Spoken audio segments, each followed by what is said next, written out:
All right, so now that we've finished this HDR image, really what we want to do from here is we want to take this and we want to do some finishing, some post-processing. When you're working with HDR, a lot of the times, most of this stuff has to do with processing, right, after the fact. Right. If you're taking a look, I'm just going to go ahead and just come over here and I'll zoom inside of this file, and you'll notice that these sections here could benefit from having a little detail, right, a little bit of sharpening. Right? It doesn't have that now. There's some areas that could still be kind of burned and dodged. That would help it a little bit more. So we want to be able to add a lot of that stuff there. And I want to be able to do this right inside of Photoshop. So usually the first thing that I'll try to deal with is detail. Right? So I'm going to go right here and I'm going to go to the Sharpen tool. Inside of the Sharpen tool in Photoshop, holding down the actual Control key on a Mac, for PC people you would do a right click and then hold down the Alt key. To hold them together, you can drag to the left and to the right, and you'll notice that you can increase or decrease your brush. If you drag up and down, you can increase or decrease your hardness. And now in CS6, you have that on screen where it's telling you just how much you're doing that. Once you have that all set, I'm going to go back over here and I'm just going to create a new layer. Make sure that I'm doing that in a new layer just because you never really know. You might want to tone it down at one point. I'm going to go ahead and just paint in some sharpness. And now notice just how much you can actually get out of this image. There's a lot of detail in here that you can put right into this image by just giving it a quick pass of sharpen. Now, sometimes it's a little hard for you to see, right? Because you're kind of just working it through. You're going, all right, well, that looks pretty decent.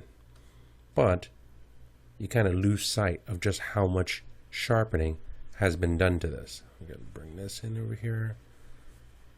I'll get that into that one spot. And now we're done. Now, I'll go ahead and zoom in so you can take a look. There's the stove. Before, after. Before, after. There's a lot of detail in there.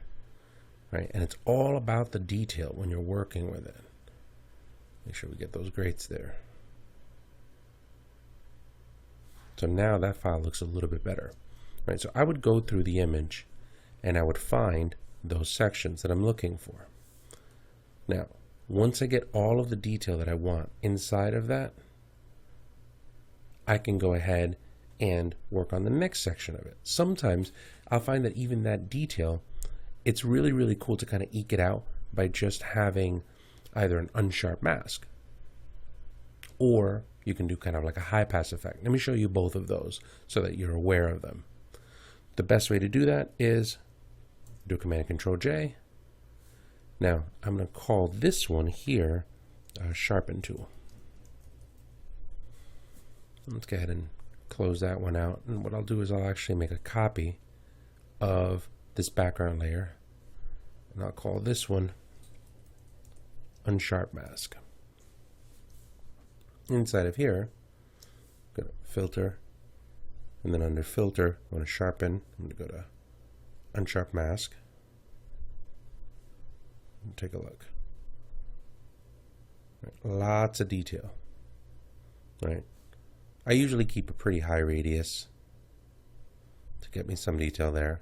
Now, the good thing about Unsharp Mask is that you don't have to run around brushing it, right? Lots of detail, kind of hits it globally.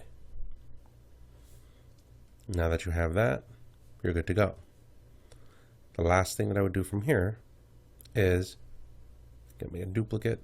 Well, let's just do a high pass. Right, so now those two are hidden, and what I'm going to do, come inside of here, go to Filter, Other, go to High Pass. And I bring it until I just start seeing just enough edge detail. Once I have it in that one spot, I'll go ahead and I'll click on the OK button here, and then I'll switch over to Soft Light. Now watch. Before, after, before, after, before, after. So either one of those is entirely up to you. You can use whichever one of those tools if you want to make that kind of detail. And you're just kind of have to, experiment with either of those and see which one works for you. Now for me, in this case, I would probably use an unsharp mask. Now I'll grab these. I'm just going to go ahead and unlock the background layer. I'll throw the high pass and the sharpen tool underneath it, and the unsharp mask is the one that I'm going to use. I'm going to call this layer 0. I'll call it original.